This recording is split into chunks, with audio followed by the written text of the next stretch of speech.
سحری میں ہمیں کیا نیت کرنی چاہیے؟ یا اللہ اس روزے کو تو میرے تقویٰ کا ذریعہ بنا دے، آمین۔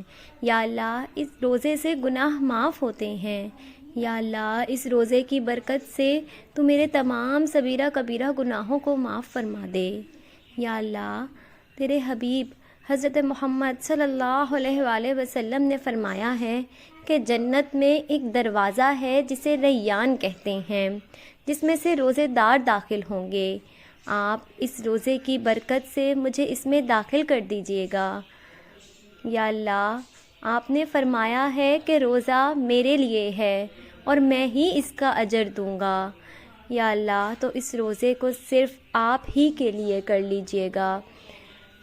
یا اللہ آپ نے کہا وَأَنَا أَجْزِي بِهِ کہ اس پر آپ اجر دیں گے، ایسا اجر کہ جس کو لفظوں میں بیان نہیں کیا جا سکتا۔